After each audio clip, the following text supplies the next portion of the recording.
నమస్తే city cable news కి స్వాగతం. ముందుగా బులెటిన్ లో హెడ్లైన్స్.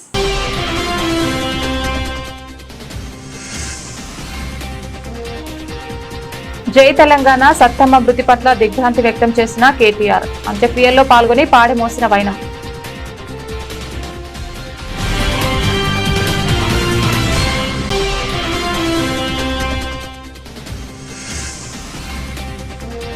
మహిళా బిల్లును ఇండియా కూటమి నాయకులు అడ్డుకోవడం సరికాదని వెల్లడించిన బీజేపీ శ్రేణులు.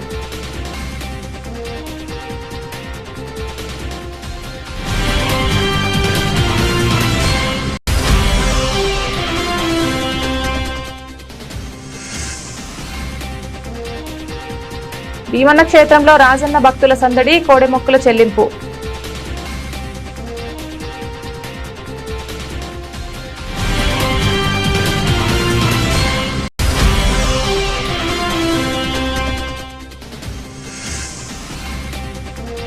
చరిత్రకు ఆనవాళ్లుగా నిలిచిన జిల్లెల గ్రామంలోని విఠలేశ్వర స్వామి ఆలయం.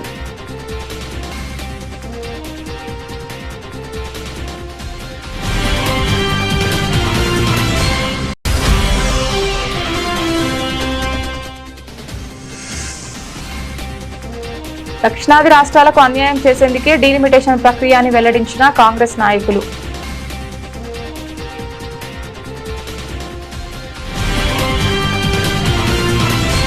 వేములవాడ నియోజకవర్గం అగ్రహారానికి చెందిన ప్రముఖ ఉద్యమకారులు తెలంగాణ సత్తెమ్మ మృతి పట్ల బీఆర్ఎస్ వర్కింగ్ ప్రెసిడెంట్ కేటీఆర్ తీవ్ర సంతాపం వ్యక్తం చేస్తూ ఆమె పార్థివ దేహానికి నివాళులు అర్పించడమే కాకుండా స్వయంగా పాడని మోశారు. ఆమె మృతి వార్తను తెలుసుకున్న కేటీఆర్ హుటాహుటిన హైదరాబాద్ నుంచి బయలుదేరి అంత్యక్రియల్లో పాల్గొన్నారు. తెలంగాణ మలిదశ ఉద్యమంలో సత్తెమ్మ చురుకైన పాత్ర పోషించారని కేటీఆర్ వెల్లడించారు. ఉద్యమ సమయంలో ప్రతిరోజు పాల్గొంటూ జై తెలంగాణ నినాదమే ఊపిరిగా జీవించిన ధీర వనిత ఆమె అని కొనియాడారు. స్వరాష్ట్ర సాధన కోసం సత్యమ చేసిన పోరాటం ఆమె అంకితభావం నేటి యువతకు స్ఫూర్తిదాయకమని ఈ సందర్భంగా కేటీఆర్ వెల్లడించారు. ఈ కార్యక్రమంలో కేటీఆర్ తో పాటు వేములవాడ నియోజకవర్గం ఇన్ఛార్జి చల్మడి లక్ష్మీ నరసింహారావు, మాజీ జెడ్పీ చైర్మన్ తులా ఉమా, రాష్ట్ర నాయకులు ఏనుగు మనోహర్ రెడ్డి, ఇతర పార్టీ ముఖ్య నాయకులు, కార్యకర్తలు పాల్గొని సత్యమ్మకు కన్నీటి వీడ్కోలు పలికారు.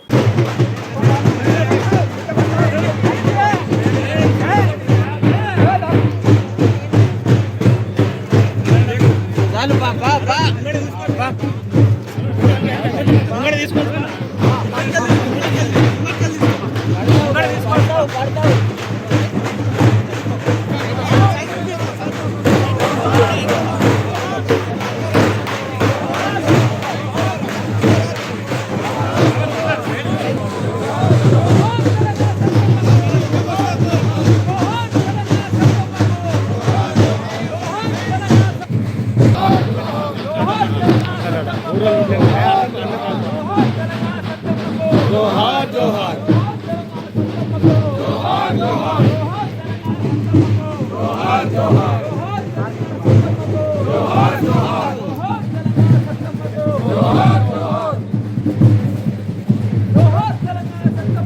जोहार जोहार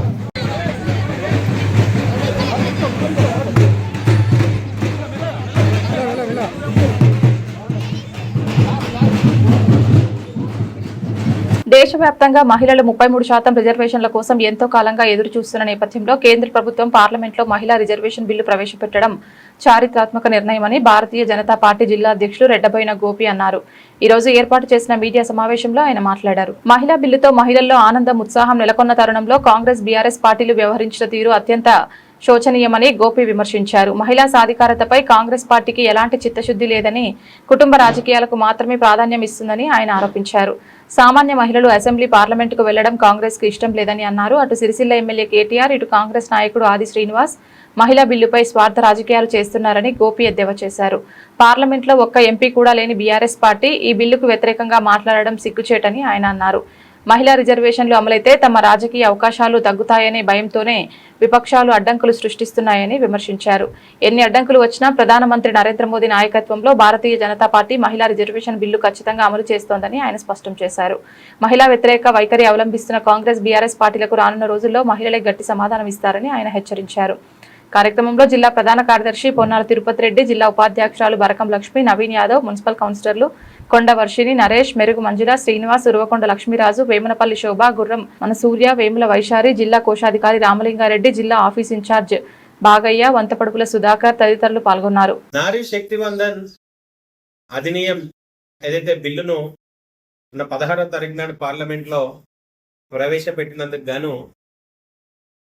మరి దేశవ్యాప్తంగా మహిళలు ఉత్సాహంగా రానున్న రోజుల్లో 33% రిజర్వేషన్ల ప్రక్రియ భాగంగా అసెంబ్లీ నుండి పార్లమెంట్ వరకు మాకు అవకాశాలు వస్తాయని పండుగ వాతావరణం చేసుకున్న తరుణంలో కాంగ్రెస్ పార్టీ మరియు వారి కూటమి ఏదైతే ఆ బిల్లును వ్యతిరేకించిందో అందుకోసం కానీ ఇలా యావత్ భారతదేశంలో ఉన్న మహిళలందరూ వారందరూ ఈరాలో వారు వ్యతిరేకించిన నిర్ణయాన్ని వీళ్ళు వ్యతిరేకిస్తూ మరి కాంగ్రెస్ పార్టీ మీద వారికి ఉన్న కోపాన్ని ప్రదర్శిస్తున్నారు.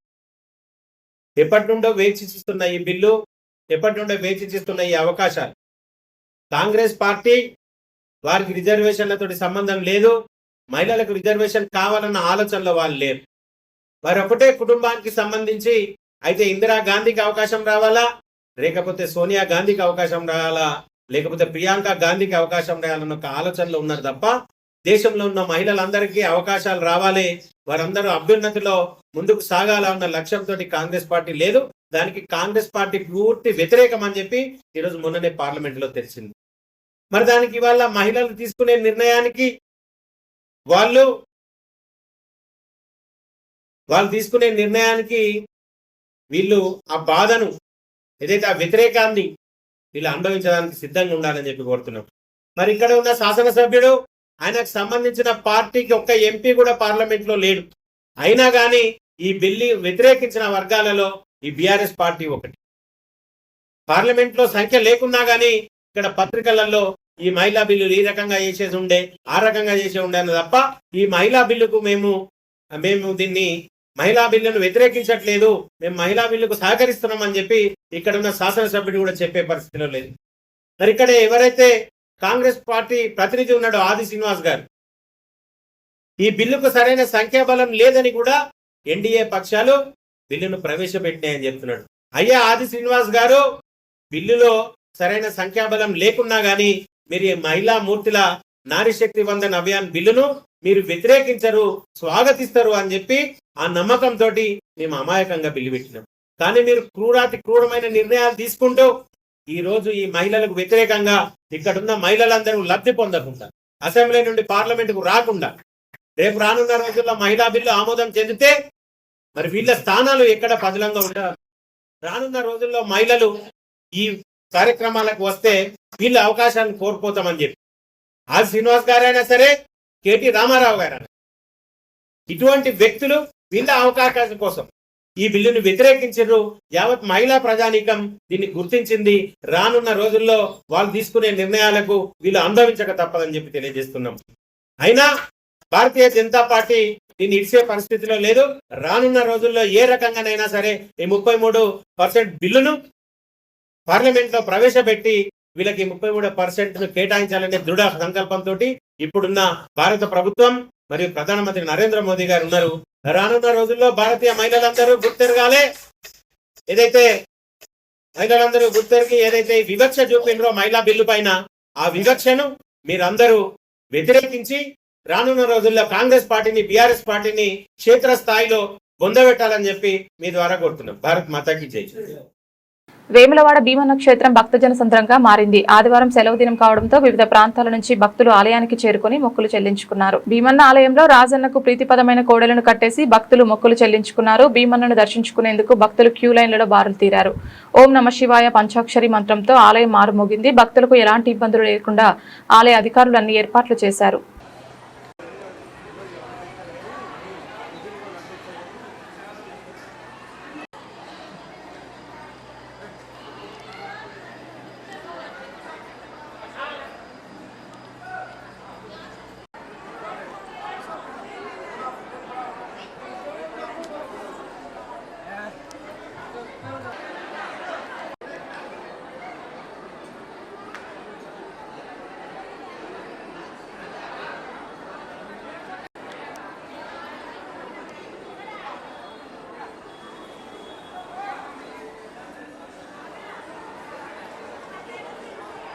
ఎందుకైతేనో ప్రశాంతంగా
తంగలపల్లి మండలంలోని జిల్లెల గ్రామంలో కొలువైయున్న పురాతన విఠలేశ్వర స్వామి ఆలయానికి ప్రత్యేకత ఉంది. సిమెంటు ఇటుకలేని రాతి ఆలయంగా ప్రాచుర్యం పొందింది.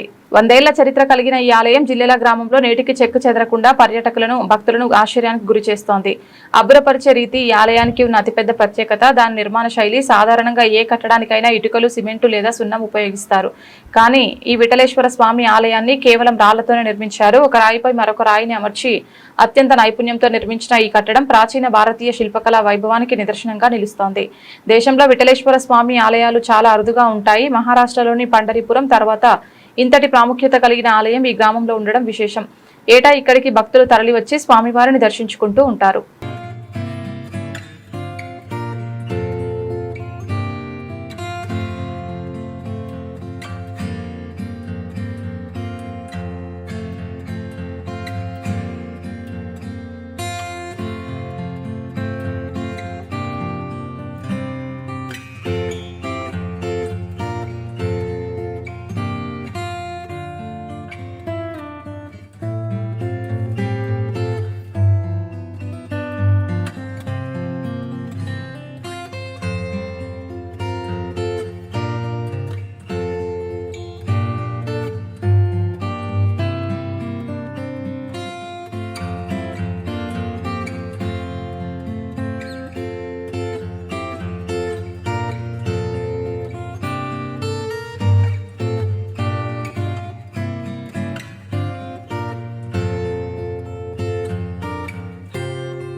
దక్షిణాది రాష్ట్రాలకు అన్యాయం చేకూర్చే విధంగా ఉన్న బిల్లును ఇండియా కూటమి వ్యతిరేకించడం జరిగిందని సిరిసిల్ల పట్టణ కాంగ్రెస్ అధ్యక్షులు చొప్పదండి ప్రకాష్ అన్నారు. ఈ రోజు సిరిసిల్ల ప్రెస్ క్లబ్ లో ఏర్పాటు చేసిన మీడియా సమావేశంలో కాంగ్రెస్ నాయకులతో కలిసి ఆయన మాట్లాడారు. డీలిమిటేషన్ పేరుతో మహిళా రిజర్వేషన్ ను సాకుగా చూపుతూ బీజేపీ మోసపూరిత కుట్ర చేస్తోందని ప్రకాష్ ఆరోపించారు. రాజ్యాంగ సవరణ కుట్ర చేస్తూ ప్రతిపక్షం లేకుండా చేయాలని కేంద్రం ఆలోచన చేస్తోందని మండిపడ్డారు. మహిళా బిల్లుతో ఎస్పీ, ఎస్సీ, బీసీ మహిళలకు కాకుండా రిజర్వేషన్ వర్తింప చేయాలని డిమాండ్ చేశారు. ఈ సమావేశంలో ఏఎల్ఏ లక్ష్మీనారాయణ, ఆకునూరు బాలరాజు, బొద్దుల శ్రీనివాస్ తదితర కాంగ్రెస్ నాయకులు పాల్గొన్నారు. రాజ్యాంగ బిల్లు కానీ ఇది మహిళా బిల్లు కానీ ఏదైతే పెట్టిందో మరి ఆ పెట్టినటువంటి అందులో కూడా మహిళా బిల్లు పెడితే మహిళలకు ఒక ఉన్నత వర్గాల వాళ్ళకే చేయడం జరిగింది. అందులో ఎస్సీ, బీసీ, మైనార్టీ, ఎస్సీ, బీసీలకు కూడా రిజర్వేషన్ తీయాలని చెప్పి మేము తెలియజేస్తున్నాం. అదేవిధంగా మా కాంగ్రెస్ ప్రభుత్వం కూడా దాని గురించి కొట్లాడుతుంది. కాబట్టి మీరు మీ ఇష్టం ఉన్నట్టు రెండు పెట్టి ఒక్కసారే మీరు దాని మీద సంతకం పెడితే దీన్ని కూడా వర్తిస్తుందని చెప్పి మహిళలను ఈ రాజ్యాంగ బిల్లు పెడితే ఎంత అన్యాయం అంటే గత వీళ్ళ ముంగట వాళ్ళు అంత అది అనుకుంటున్నారు, పిచ్చోళ్ళు అనుకుంటున్నారు, మరి ఏమనుకుంటున్నారు. వీళ్ళు చేసేటువంటి మోసపూరిత ఈ ఏవైతే ఉన్నాయో బిల్స్, ఆ బిల్లు ఓడగొట్టడమే కాంగ్రెస్ ప్రభుత్వం మరి ప్రతిపక్షాలు అన్నీ కలిసి మరి ఓడగొట్టడం జరిగింది. కాబట్టి మీరు ఒకవేళ మహిళా బిల్లు పెడితే ఇప్పుడు పెడితే ఇప్పుడు మేము సపోర్ట్ చేస్తాం. ఆ మహిళా బిల్లు కూడా రిజర్వేషన్ వర్తించాలి. ఒక ఎస్సీలకి, ఒక ఉన్నత వర్గాలకే వేస్తే అది అందరూ కూడా ఏంటంటే ఒక 400 సీట్లు వచ్చినట్టుంటే ఈ ఎవరైతే మోడీ ఉన్నాడో ఆ మోడీ ఈ రాజ్యాంగ సవరణకే చేస్తున్నటువంటి ప్రయత్నము, ఈ రాజ్యాంగ సవరణ చేసి అన్నీ కూడా తొక్కిపెట్టేందుకే చేస్తున్నటువంటి ప్రయత్నం. కాబట్టి దీనికి ఈ మిత్రపక్షాలైనటువంటి కాంగ్రెస్ మిత్రపక్షాలు అన్నీ కూడా ఓటేయక మరి ఆ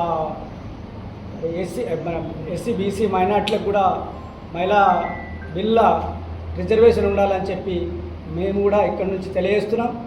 కాబట్టి ఇప్పటికైనా మహిళా బిల్లు పెట్టినట్టుంటే మా కాంగ్రెస్ మిత్రపక్షాలు కూడా మహిళా రిజర్వేషన్కు ఓటేస్తారని చెప్పి తెలియజేస్తున్నాం. ఏదైతే అమిత్ షా గారు పార్లమెంట్లో మహిళా రిజర్వేషన్ బిల్ అని డిలిమిటేషన్ బిల్ అని ప్రవేశపెట్టడం జరిగిందో, మోసపూరితంగా డిలిమిటేషన్ బిల్ అని పైకి చెప్పుకుంటూ మహిళా రిజర్వేషన్లకు ప్రతిపక్షాలు వ్యతిరేకమని విషపూరితమైన మాటలు మాట్లాడుతున్నటువంటి బీజేపీ ఎప్పుడైతే గతంలో మాజీ ప్రధానమంత్రి ఇందిరాగాంధీ గారు అలాగే మాజీ ప్రధానమంత్రి వాజ్పేయి గారు కూడా వారు 131 ఆర్టికల్ను పెట్టినటువంటి సందర్భంగా దాన్ని అమలు పరచకుండా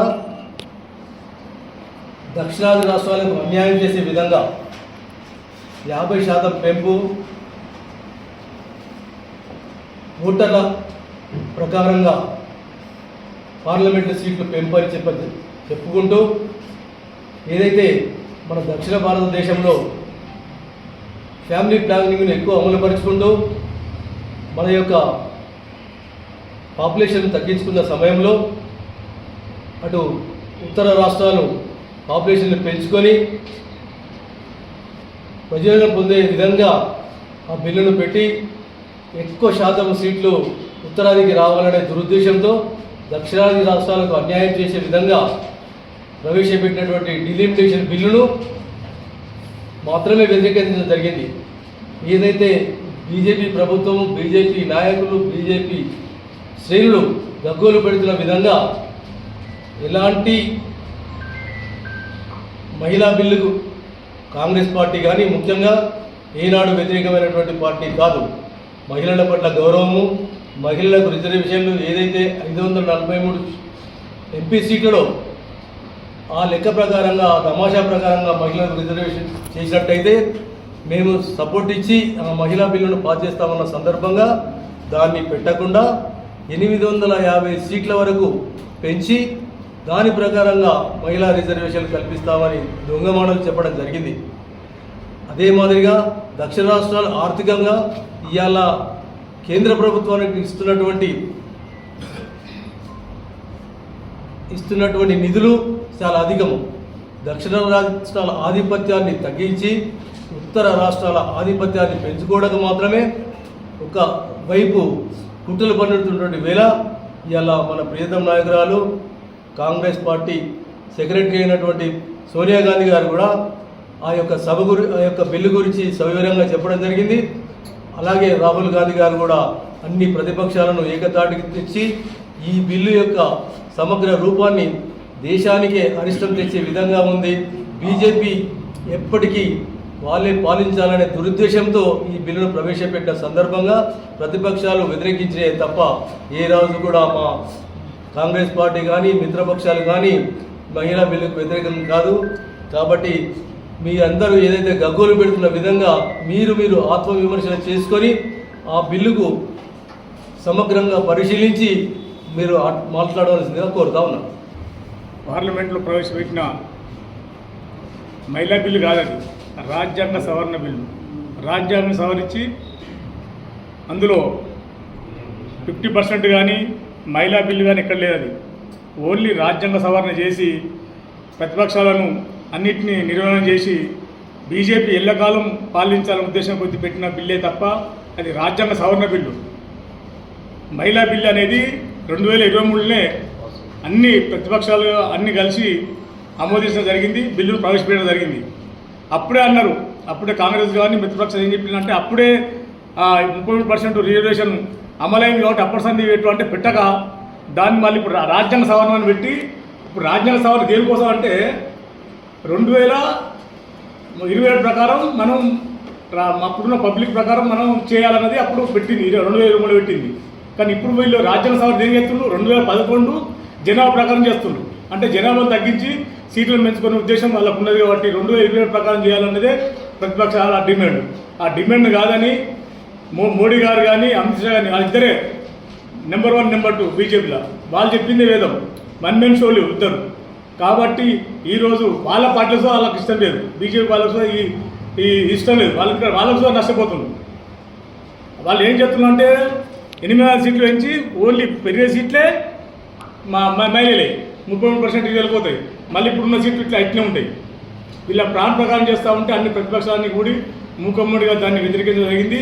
ఇప్పటికైనా మా ప్రియాంక గాంధీ కానీ రాజీవ్ గాంధీ గారు డిమాండ్ చేస్తుండ్రు, ఇప్పుడున్న ప్రకారం డీలిమిటేషన్ అవసరం లేదు, మహిళా బిల్లు పెట్టుండి పాస్ చేయాలి, తప్పకుండా అన్ని పక్షాలను ఏకం చేసి అందరినీ ఒప్పిస్తా అని చెప్పి మా ముఖ్యమంత్రి గారు రేవంత్ రెడ్డి గారితో చెప్తున్నారు. కాబట్టి మీకు దమ్ముంటే ఇప్పుడే పెట్టుండి, బీజేపీకి దమ్ముంటే ఇప్పుడే పెట్టుండి. ఇదే లెక్క ప్రకారం 543 సీట్ల మేము 33% అందరు సీఎంలు ఒప్పించి ఈరోజు మళ్ళీ మహిళా బిల్లును పాస్ చేస్తారని చెప్పి సందర్భంగా చెప్పడం జరుగుతుంది. కాబట్టి బీజేపీకి దమ్ముంటే ఇప్పుడు పెట్టాలని చెప్పి మేము డిమాండ్ చేస్తున్నాం. బులెటిన్ ముగించే ముందు హెడ్లైన్స్ మరొకసారి.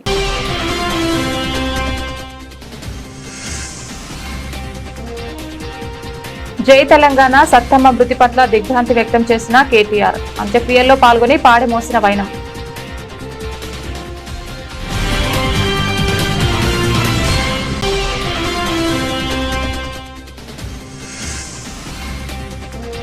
మహిళా బిల్లును ఇండియా కూటమి నాయకులు అడ్డుకోవడం సరికాదని వెల్లడించిన బీజేపీ శ్రేణులు.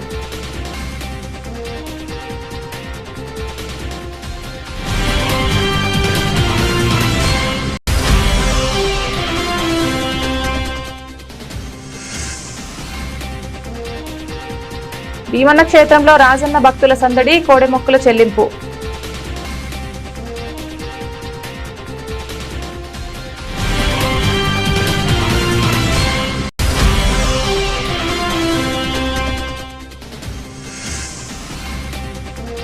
చరిత్రకు ఆనవాళ్లుగా నిలిచిన జిల్లెల గ్రామంలోని విఠలేశ్వర స్వామి ఆలయం.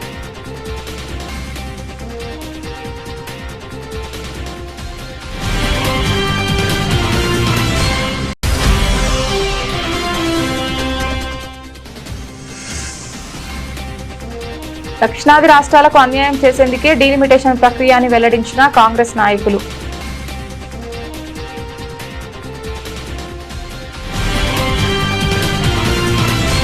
ఇది ఇవాల్టి బులెటిన్. తిరిగి మరొక బులెటిన్లో మళ్ళీ కలుద్దాం. అంతవరకు సెలవు, నమస్కారం.